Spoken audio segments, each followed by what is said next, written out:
Evangelho segundo São Mateus. Naquele tempo, os fariseus rodearam Jesus. Um deles, que era doutor da lei, perguntou-lhe para experimentar: qual é, mestre, o maior mandamento da lei? Jesus respondeu-lhe: amarás o Senhor teu Deus com todo o teu coração, com toda a tua alma, com todo o teu espírito. É este o maior e o primeiro dos mandamentos. Mas há um segundo, que lhe é semelhante: amarás o teu próximo como a ti mesmo. É nesses dois mandamentos que se fundam e resumem toda a lei e os profetas. Quando os fariseus ali estavam reunidos, Jesus pôs-lhes a seguinte questão, perguntando-lhes: que pensais acerca do Messias? De quem é ele filho? Eles responderam: de Davi. Jesus insistiu: como é que então Davi, inspirado por Deus, o chama Senhor, ao dizer: o Senhor disse ao meu Senhor: senta-te à minha destra, até que eu ponha os teus inimigos por escabelo dos teus pés? Se, pois, Davi o chama Senhor, como pode ser filho dele? Ninguém lhe pôde responder uma só palavra. Daquele dia em diante, não mais apareceu quem se atrevesse a interrogá-lo. Este é o Evangelho para esse 17º domingo, depois de Pentecostes, segundo São Mateus. Em nome do Pai, do Filho e do Espírito Santo. Amém. Ave Maria, cheia de graça, o Senhor é convosco. Bendita sois vós entre as mulheres, e bendito é o fruto do vosso ventre, Jesus. Santa Maria, Mãe de Deus, rogai por nós, pecadores, agora e na hora de nossa morte. Nossa Senhora das Mercês, Rogai por nós, São Miguel Arcanjo, rogai por nós, São José. rogai por nós. Podem sentar. Hoje nós vamos começar pelo final. Nosso Senhor deixou os doutores da lei em uma situação difícil. Ele cita o texto dos Salmos e questiona os fariseus sobre a origem divina do filho de Davi. E é claro, os doutores da lei não tinham noção alguma do que poderiam responder. Afinal de contas, era algo que ainda não havia sido revelado, seria algo inusitado. Só mesmo um Deus encarnado poderia revelar tamanho mistério. Mas, todavia, havia uma resposta. A resposta certa teria sido que, embora descendendo de Davi pela sua origem humana, o Messias tinha também natureza divina, que o tornava superior a Davi e que este havia profetizado. Uma profecia poderosa que diz respeito ao que se realizou no mistério de Cristo. Nós rezamos o credo todos os domingos. Ele está sentado à direita do Pai. E justamente por esta posição, seus mandamentos recebem ainda mais o aval e a autoridade de quem exerceu um ministério eficaz e indiscutível.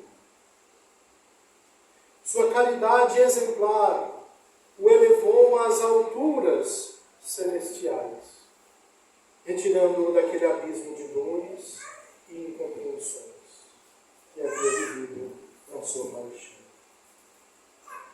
Mas agora sim, de fato, tudo ficou mais esclarecido e nós podemos tocar o coração, o cerne do que nosso Senhor quis dizer hoje nesse Evangelho.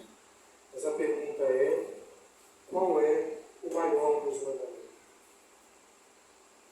Foi assim que o Evangelho começou. Os fariseus queriam ver se o Salvador se proclamaria Deus, se ele seria capaz de modificar a lei de Moisés, acrescentando algo a mais ao mandamento da lei de Deus sobre o amor. Isto, é claro, com o intuito de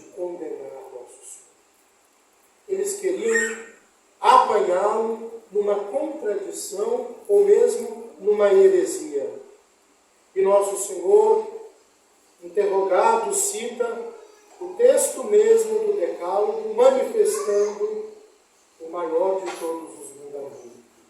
Ouça bem, nunca é demais repetir: amarás o Senhor de todo o teu coração, de toda a tua alma e de todo o teu espírito. Porém, Nosso Senhor, que conhece os corações, continua a citação da lei de Moisés, lembrando que há um segundo mandamento, semelhante ao primeiro mandamento, que condena justamente a má vida dos fariseus, suas maldades repetidas, principalmente contra o próximo. Amarás o teu próximo como a ti mesmo. Assim eles são convencidos de não amar nem o próximo, nem a Deus, mesmo em pessoa, pois que o primeiro mandamento não pode ser observado sem o segundo, que brota deste primeiro e o completa. Nosso Senhor põe no amor de Deus e do próximo o mandamento supremo da lei divina. Nosso Senhor foi interrogado justamente sobre qual é o maior mandamento. Ele responde: o maior mandamento é a caridade. Caridade que possui dois termos: caridade para com Deus e caridade para com o próximo. Não há dois mandamentos, no sentido em que Nosso Senhor quer instruir aquelas pessoas e a nós hoje, mas um só mandamento, e a prova é que Nosso Senhor diz que o segundo é semelhante ao primeiro. Não há, então, duas caridades.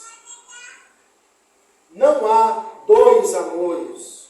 Há um único amor pelo qual nós amamos a Deus e, ao mesmo tempo, o nosso próximo. Pois nós devemos amar o nosso próximo de uma caridade sobrenatural. Ou seja, amar o próximo por amor de Deus. Amá-lo enquanto ele é algo que vem de Deus e que pertence a Deus. Há dois excessos a evitar no mundo de hoje: o de querer amar o próximo sem amar a Deus, que é hoje, digamos, essa filantropia maçônica, que reúne as pessoas nesses Rotaries, nessas entidades que fazem o bem. O segundo excesso, o de querer amar a Deus sem amar o próximo, o farisaísmo moderno. Ainda sobre o primeiro, dessa filantropia meramente sem desejo sobrenatural, está também esta ideia de uma pretensa bondade feita às mulheres com a sua saúde pública. E aí, um amor muito estranho, uma preocupação muito estranha por parte do governo e também das autoridades do judiciário. Um amor, inclusive, que em seu próprio nome, em nome da saúde, deseja matar alguém. Veja só, que contrassenso, que absurdo. Um amor que permite também matar um inocente. E assim nós vamos avançando ladeira abaixo com as ideias tortas de nosso tempo. Ainda sobre a dita filantropia criada pelas sociedades maçônicas e suas afins para destruir a caridade cristã, não se eleva a ordem da caridade, que é a ordem sobrenatural. Essa filantropia é uma vã tentativa de caridade. faz abstrações a respeito de Deus, que é a finalidade da caridade fraterna. Retira Deus da finalidade desse amor para com o próximo, retirando inclusive as recompensas celestes, retirando a vida eterna. Não há mais o que pôr nesse sentido de uma espiritualidade realmente caritativa. Não há mais sentido em amar por amor de verdade até o sacrifício da própria vida, como fez nosso Senhor. Essa expressão amor sacrificial não faz parte nem do pensamento, nem do contexto das ações que uma pessoa poderia se voltar a fazer. É simplesmente o bem, mas o bem sobretudo para mim. Esse voluntarismo que leva, por exemplo, os jovens que não querem saber de religião a doar um ano de trabalho na África. Que bonito, louvável, mas ainda não chegou à sobrenaturalidade da caridade divina.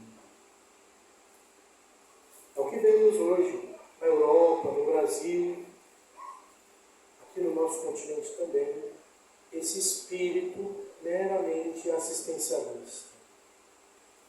Não se há mais de se preocupar com os bens espirituais do próximo, porque religião é uma coisa de cada um.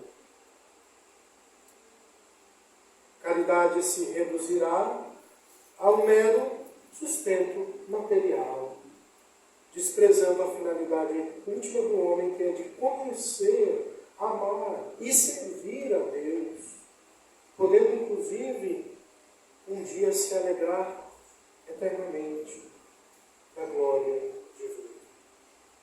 Esse horizonte tem desaparecido dos projetos pessoais. Não é mais algo que atrai de forma massiva os jovens ou os jovens senhores. O segundo excesso, esse dos fariseus, é condenado por nosso Senhor nos Evangelhos. Não há amor a Deus sem o amor ao próximo. São João, o apóstolo da caridade fraterna, diz, ele nos ensina em muitos lugares de sua epístola. Poderíamos citar, por exemplo, quando ele diz: caríssimos, amemo-nos uns aos outros, porque a caridade vem de Deus. Todo aquele que tem ódio a seu irmão é um homicida. Se amarmos uns aos outros, Deus permanece em nós e sua caridade em nós é perfeita. Se alguém, pois, disser que ama a Deus e aborrece o seu irmão, ele é um mentiroso. Se ele não ama o seu irmão que ele vê, como poderá amar a Deus que ele não vê?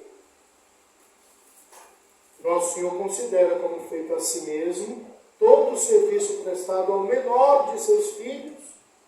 Todas as vezes que fizestes isto a um destes meus irmãos pequeninos, foi a mim que fizestes. Não há afirmações mais explícitas. Não nos enganemos. Amar o próximo é amar a Deus, e não é possível amar a Deus sem amar o próximo. O princípio que nos deve guiar, e deve guiar também nossas relações sociais, é aquele de ver a Deus, ou a Jesus Cristo, no próximo. O primeiro passo é se esforçar para evitar todos os defeitos contrários à caridade fraterna e pôr em prática atos de amor ao próximo que nos são pedidos por Deus. E o segundo passo é imitar as disposições caridosas do coração de Deus. Veja bem que nesse primeiro passo, nós já teríamos aí muitos problemas resolvidos, como, por exemplo, o os problemas da concupiscência dos olhos. Vede bem, senhores homens, que muitas vezes sentem-se atraídos por mulheres nas ruas, numa luta constante contra qualquer consentimento. Se cada um dos senhores pudessem ver em cada mulher uma filha de Deus, porque em Jesus Cristo derramou sangue na cruz, como seria difícil, ao ver alguém assim,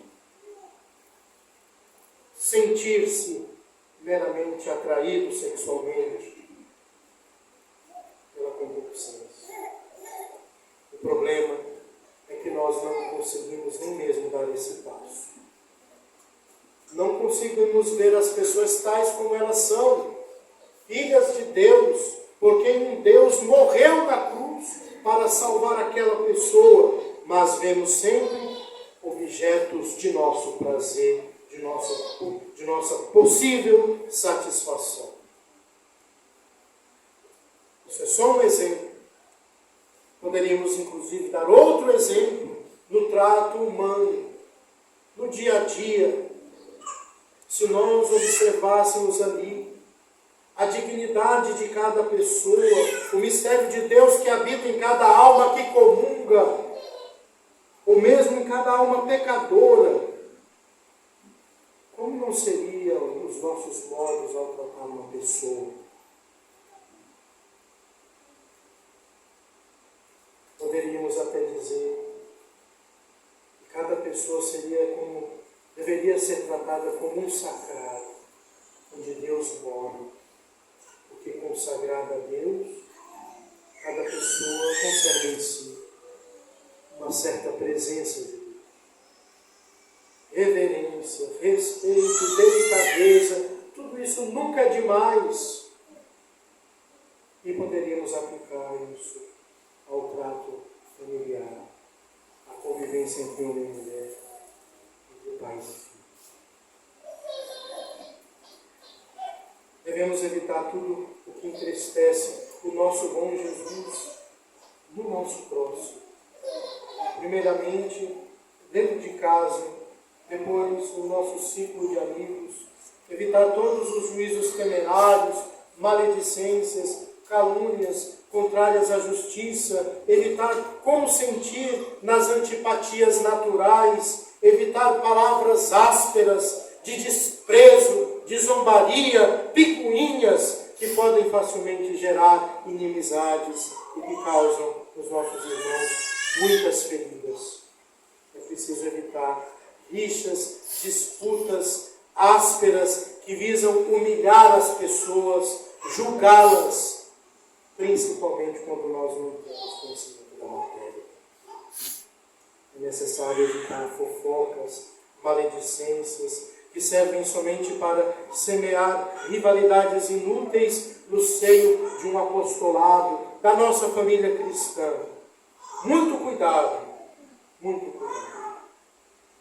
Nosso Senhor elevou o amor ao próximo, semelhante ao seu amor divino.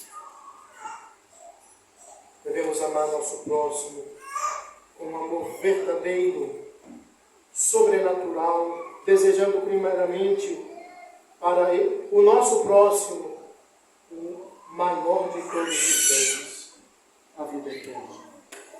Assim temos que lhe servir de bom exemplo e evitar, custe o que custar, as situações que possam levá-los a pecar, principalmente quando nós expomos muito a nossa vida.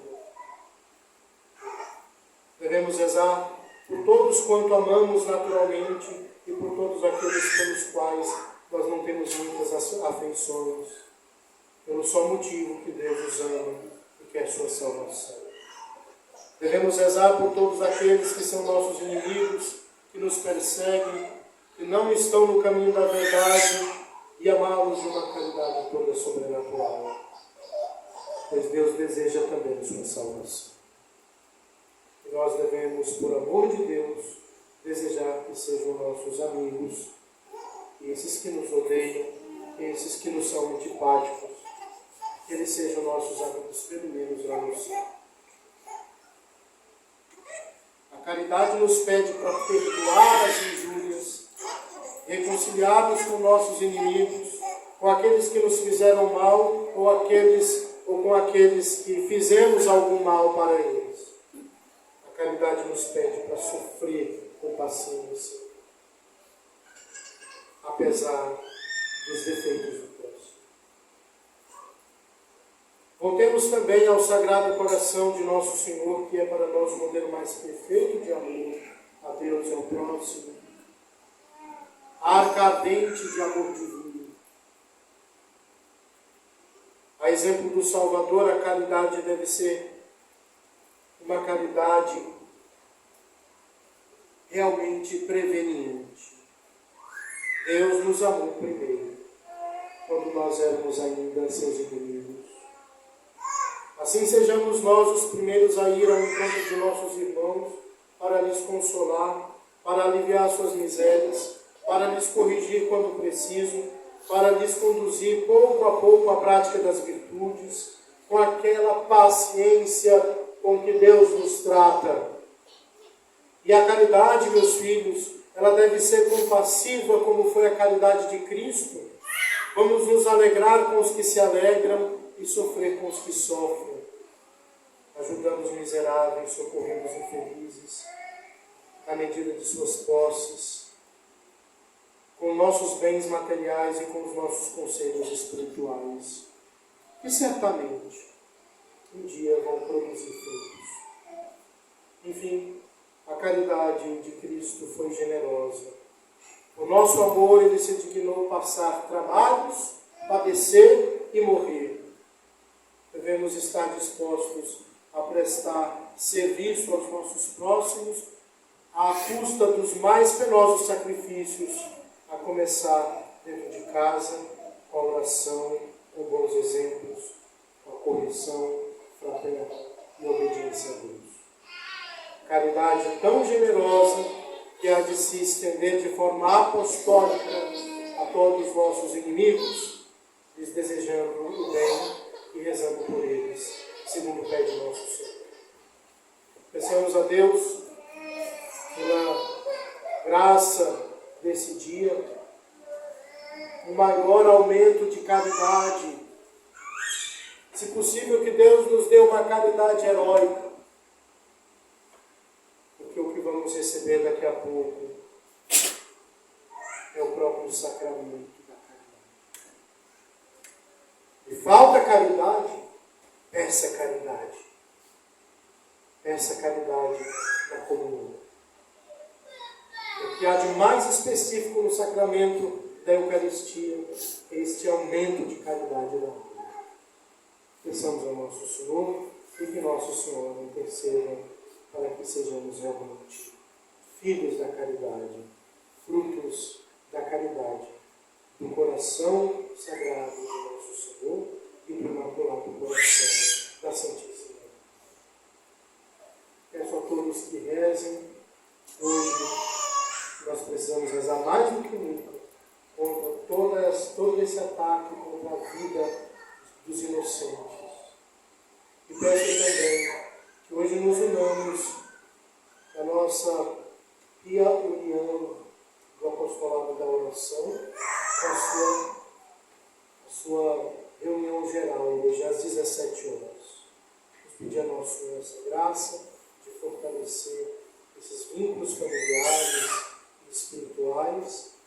Essa semana também tivemos a graça de ter já 4 crianças nascidas, né? Uma das formas de lutar contra o aborto é a abertura à vida. Dizer sim à vida. Assim também nós estamos. As senhoras, jovens senhoras, as senhoras casadas, dando sim à vida. Isso é muito eloquente. Que Deus as ajude. E aos seus